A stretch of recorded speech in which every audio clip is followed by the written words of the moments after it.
Diesel आणि पेट्रोलचा वापर कमी करावा असं सुद्धा आपल्या पंतप्रधानांनी म्हटलं आहे.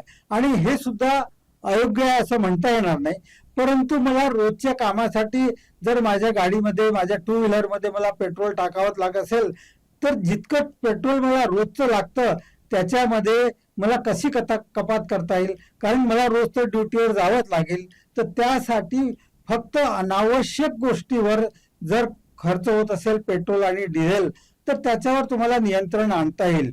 परंतु सरसकट सर्वांनी पेट्रोल आणि डिझेलमध्ये कपात करावी असं व्यावहारिक, असं सामान्य माणसासाठी तरी व्यावहारिक वाटत नाही.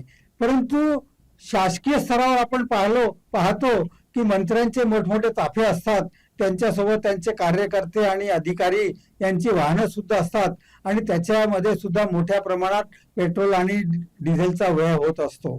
आजकाल आता पंतप्रधानांनी आवाहन केल्यानंतर टू व्हीलरवर, मंत्र्यांनी टू व्हीलरवर जावं, पायी जावं अशी नौटंकी सुरू झालेली आहे असं मला वाटतं. खरंच जर तुम्हाला बचत करायची असेल तर याचं एक प्लॅनिंग तयार करावं, आणि हे प्लॅनिंग लॉंग टर्म असलं पाहिजे. फक्त काही तरी लोकांना दाखवण्यासाठी आम्ही पेट्रोलची बचत करत आहोत. आपण पाहिलं की आता 2-4 मंत्री, एक मंत्री आपल्या बसमधनं गेलं, परंतु गाड्यांचा 60-70 गाड्यांचा ताफा त्या बसच्या मागे धावत होता. तर अशा पद्धतीने काही पेट्रोलची बचत होणार नाही. जर आदर्श म्हणून तुम्हाला असेल तर नेत्याने हा आदर्श घालून दिला पाहिजे, परंतु त्यासाठी पहिल्यांदा नेते त्या पद्धतीने वागणं आवश्यक आहे. यावेळी लोक लालबहादूर शास्त्री याचं उदाहरण देतात की त्यांनी उपवास करण्याचं आवाहन केलं दुष्काळ असताना, तर लोकांनी उपवास केले होते. तर आता नेत्यांनी आवाहन केलं तर ते मान्य का करू नये? परंतु ते त्यागी आणि नैतिक नेते होते. आताचे नेते लोकांना नैतिक, त्यागी दिसत नाही, त्यामुळे त्यांच्या आव्हानाचा काही फायदा होईल असं वाटत नाही. पेट्रोल आणि डिझेलच्या बाबतीत फार गांभीर्याने पाहण्याची गोष्ट अशी आहे की ज्यावेळी पेट्रोल आणि डिझेलचे भाव कमी झाले होते, आंतरराष्ट्रीय स्तरावर कच्च्या तेलाचे, क्रूड ऑइलचे भाव हे $30 पर्यंत $30 प्रति बॅरल पर्यंत खाली आले होते.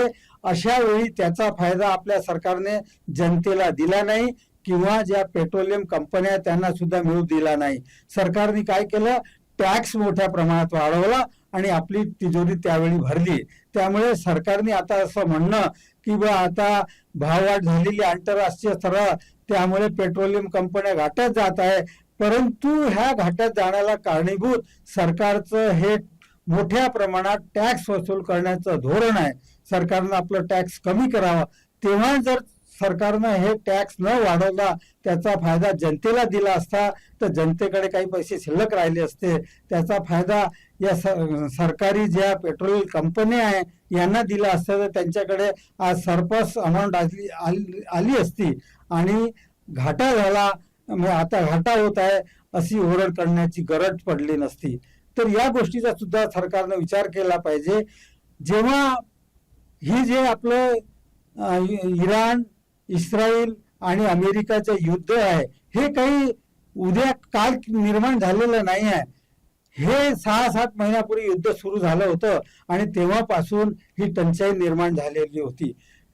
आणि तरी सुद्धा 5 राज्याच्या निवडणुका होत्या, त्यामुळे कोणतीही दरवाढ करण्याकडे सरकारनं लक्ष दिलं नाही.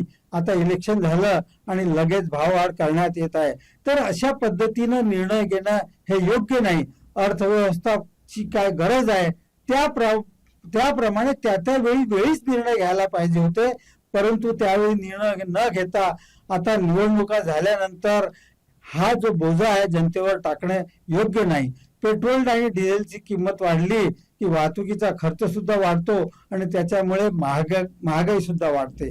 अगोदरच महागाईचा निर्देशांक मोठ्या प्रमाणात वाढलेला आहे.